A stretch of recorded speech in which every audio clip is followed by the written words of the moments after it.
Hi everyone, welcome back to my YouTube channel. Today we are going to talk about temporal fossa. So let's start our topic with introduction.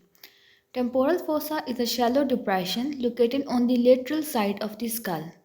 It serves as an important anatomical region because it accommodates the temporalis muscle, that is a key muscle involved in chewing.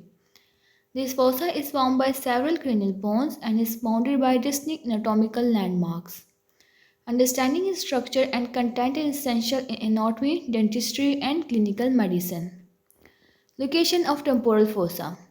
Temporal fossa is situated on the lateral aspect of the skull, above the zygomatic arch and below the temporal lines. It is continuous inferiorly with the infratemporal fossa, that is a deeper space beneath it. Boundaries of temporal fossa. It has superior and posterior boundary.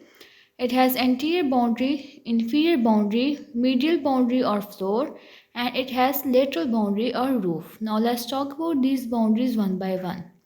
First boundary of temporal fossa is superior and posterior boundary. It is formed by superior temporal line, that is an arching ridge on the parietal bone and frontal bone.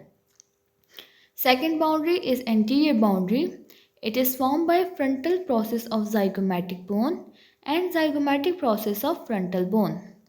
Third boundary is inferior boundary and it is formed by zygomatic arch which separate it from the infratemporal fossa. Fourth boundary is medial boundary, that is also called as floor of the temporal fossa.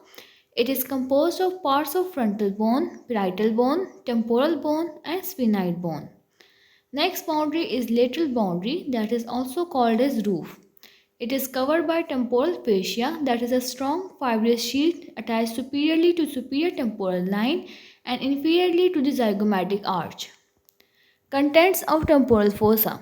The temporal fossa contains temporalis muscle, deep temporal nerves, deep temporal arteries and veins, and middle temporal artery and temporal fascia.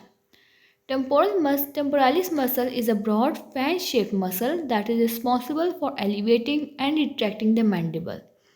Deep temporal nerves are branches of mandibular division of trigeminal nerve which innervates the temporalis muscle. Deep temporal arteries and veins are branches of maxillary artery and vein that supply the temporalis muscle. Middle temporal artery is a branch of superficial temporal artery, and temporal fascia contains the temporalis muscles that provide protection and structural support. Functions of temporal fossa. First function is muscle accommodation, as this fossa provides space for temporalis muscle, which play a vital role in mastication. Second function of temporal fossa is it is pathway for neurovascular structure, as this fossa allow passage of nerves and vessels that supply the temporalis muscles. Third function is structural division, as this fossa form an anatomical landmark that separate the temporal region from the infratemporal fossa. Clinical significance of temporal fossa.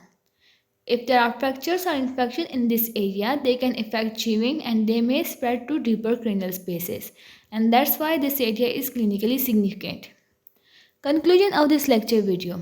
Temporal fossa is a shallow depression on the side of skull that houses the temporalis muscle and important neurovascular structures.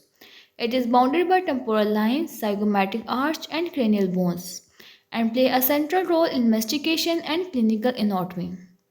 Its continuity with the infratemporal fossa make it an important anatomical region for surgeons, dentists and clinicians.